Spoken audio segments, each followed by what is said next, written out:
기도하려고 딱 앉았는데 마음이 이상하게 복잡해집니다. 갑자기 밀린 카톡이 생각나고 빨리 답해줘야 할 것 같고요. 오늘 누군가가 했던 말 한마디가 떠오르기도 합니다. 또 갑자기 졸음이 오는 것 같은 기분이 들기도 하죠. 여러분도 이런 경험 있으셨나요? 많은 분들은 내가 집중력이 부족한가 보다, 신앙이 없어서 내가 이렇게 기도를 하려고 하면 잘 안 되나 이렇게 생각하시는데요. 이 문제는 그렇게 볼 문제는 아닙니다. 오늘은 사탄이 가장 싫어하는 3가지 말씀 함께 나누겠습니다. 성경은 우리에게 우리의 싸움이 단순히 이 세상에서 일어나는 물리적인 이야기가 아니라요, 보이지 않는 영적 싸움이라고 말씀하고 있습니다. 그렇다면 이 영적 싸움 가운데서 우리가 붙잡아야 할 것은 무엇일까요? 성경에는 어둠의 권세가 두려워하는 말씀이 있다고 말하고 있습니다. 그 말씀을 알고 믿음으로 붙잡고 우리가 선포하는 순간 우리의 시선은 이 땅이 아니라 하나님을 향하게 되죠. 문제가 아니라 하나님을 향하게 되는 것입니다. 오늘은 사탄이 가장 싫어하는 3가지 말씀, 그리고 기도하기 전에 반드시 붙잡아야 하는 말씀을 함께 나누겠습니다. 끝까지 시청하시면요, 기도의 자리에서 내가 왜 흔들렸는지, 앞으로 어떻게 단단하게 마음을 붙잡고 기도의 자리로 나아갈 수 있는지 확실하게 알게 되실 겁니다. 가장 먼저 붙잡아야 할 첫 번째 말씀은 누가복음 4장 18절입니다. 주께서 내게 기름을 부으사 포로된 자에게 자유를, 눌린 자를 자유롭게 하려 하심이라. 예수님께서 공생애를 시작하시면서 가장 먼저 읽으신 말씀이 바로 이 구절이었습니다. 왜 하필 이 말씀이었을까요? 예수님은 병을 고치는 능력보다 먼저 우리에게 자유를 선포하셨습니다. 왜냐하면 사람을 가장 오래 붙잡는 것은 환경이 아니라 보이지 않는 결박이기 때문입니다.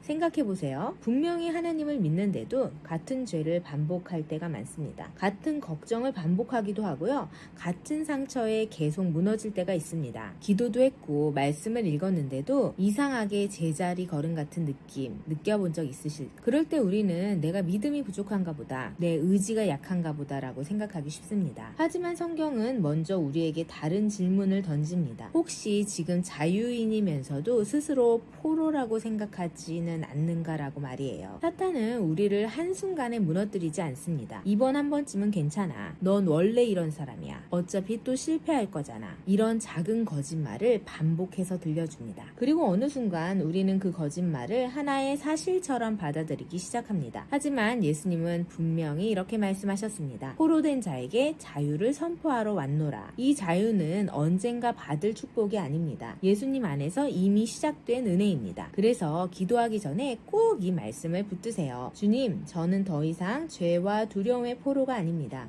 예수님께서 주신 자유를 오늘도 믿음으로 붙잡겠습니다 라고 말이에요. 이 한 문장이 여러분의 마음을 다시 하나님께 향하게 할 것입니다. 두 번째 말씀은 골로새서 1장 13절 말씀입니다. 그가 우리를 흑암의 권세에서 건져내사 그의 사랑의 아들의 나라로 옮기셨느니라. 여기서 가장 중요한 단어는 옮기셨다입니다. 앞으로 옮기실 것이라고 말씀하시지 않습니다. 이미 옮기셨다고 말씀하십니다. 많은 성도들이 이 사실을 알고도 실제 삶에서는 잊고 살아갑니다. 그래서 유혹이 오면 쉽게 흔들리고 문제가 생기면 마치 하나님께 버림받은 사람처럼 두려워합니다. 그러나 성경은 말합니다. 여러분의 주소는 이미 바뀌었습니다. 흑암이 아니라 빛의 나라입니다. 사탄은 이 사실을 가장 감추고 싶어합니다. 왜냐하면 자신의 정체성을 아는 사람은 쉽게 속지 않기 때문입니다. 아침마다 거울을 보면서 이렇게 고백해보세요. 나는 하나님의 축복의 자녀다. 나는 성공의 이름을 가졌다. 나는 두려움의 사람이 아니다. 라고 말이에요. 처음에는 아무 느낌이 없을 수도 있습니다. 하지만 말씀은 감정보다 먼저 일하기 시작합니다. 씨앗이 땅속에서 먼저 뿌리를 내리듯 하나님의 말씀도 우리 마음속에서 먼저 일하기 시작합니다. 그리고 마지막으로 붙들어야 할 말씀이 있습니다. 요한계시록 12장 11절입니다. 그들이 어린 양의 피와 자기들이 증언하는 말로 그를 이겼더라. 많은 사람들이 영적 전쟁은 특별한 사람만 하는 것이라고 말합니다. 하지만 성경은 그렇지 않다고 말합니다. 승리의 비결은 2가지에 있습니다. 예수님의 보혈을 믿는 것, 그리고 그 믿음을 입술로 선포하는 것입니다. 예수님께서 광야에서 사탄의 시험을 받으실 때도 감정적으로 싸우지 않았던 것을 꼭 기억하세요. 기록하였으되 라고 예수님이 3번 말씀하시거든요. 3번의 시험 앞에서 세 번 모두 하나님의 말씀으로 응답하셨습니다. 우리도 마찬가지입니다. 두려움이 찾아올 때 두려움을 묵상하지 말고 말씀을 선포해야 합니다. 실패가 생각날 때 실패를 말하지 말고 하나님의 은혜를 고백해야 합니다. 모든 문제가 즉시 사라질 수는 없습니다. 그러나 분명한 것은 우리의 시선이 문제에서 하나님으로 옮겨진다는 것입니다. 그리고 그 변화가 진짜 회복의 시작이 됩니다. 혹시 지금도 기도하려고만 하면 마음이 흔들리고 집중이 되지 않고 여러 생각이 밀려오시나요? 그럴수록 먼저 말씀을 펼쳐보시기 바랍니다. 우리들의 환경, 여러분의 환경은 그대로일 수 있습니다. 하지만 우리의 마음은 달라질 것입니다. 그리고 하나님께서는 변화를 갈망하는 그 새로운 시작을 시작하려는 그 마음 앞에서 역사하십니다. 요즘 들어 교회에서 상처받기도 하고 가기 싫은 마음이 드신 적이 있다면, 그리고 사탄이 나를 유혹하는 거 아니야?